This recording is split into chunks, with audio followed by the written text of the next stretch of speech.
El Curiosity ya está en Marte. Tras un viaje de 567 millones de kilómetros, el vehículo explorador buscará pruebas de vida durante 2 años en el planeta rojo. Estoy entero y a salvo en la superficie de Marte. Este mensaje, aparecido en el blog de la NASA a las 7:32 hora española, confirmaba el éxito del aterrizaje, que ha sido celebrado con aplausos y abrazos en la Agencia Espacial de Estados Unidos.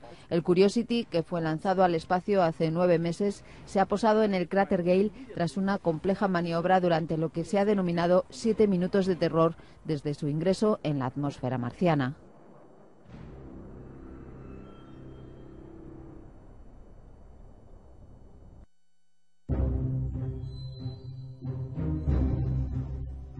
When people look at it looks crazy. That's a very natural thing. Sometimes when we look at it, it looks crazy. It is the result of reasoned engineering thought, but it still looks crazy. From the top of the atmosphere down to the surface, it takes us 7 minutes. It takes 14 minutes or so for the signal from the spacecraft to make it to Earth. That's how far Mars is away from us. So when we first get word that we've touched the top of the atmosphere, the vehicle has been alive or dead on the surface for at least 7 minutes.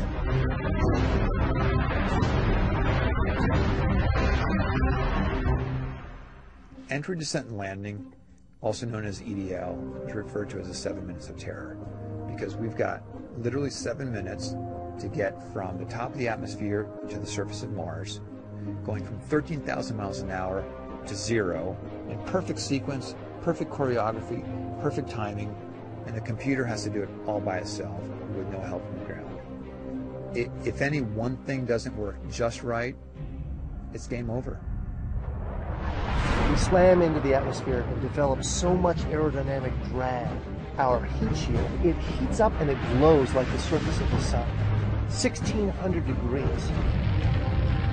During entry, the vehicle is not only slowing down violently through the atmosphere, but also we are guiding it like an airplane to be able to land in a very narrow constrained space. This is one of the biggest challenges that we are facing, and one that we had never attempted on Mars. Mars is actually really hard to slow down because it has just enough atmosphere that you have to deal with it. Otherwise, it will destroy your spacecraft. On the other hand, it doesn't have enough atmosphere to finish the job. We're still going about 1,000 miles an hour. So at that point, we use a parachute. The parachute is the largest and strongest supersonic parachute that we've ever built to date. It has to be able to withstand 65,000 pounds of force, even though the parachute itself only weighs about 100 pounds. When it opens up that fast, it's a neck-snapping 9 Gs. At that point, we have to get that heat shield off. It's like a big lens cap blocking our view of the ground to the radar. The radar has to take just the right altitude and velocity measurements at just the right time, or the rest of the landing sequence won't work.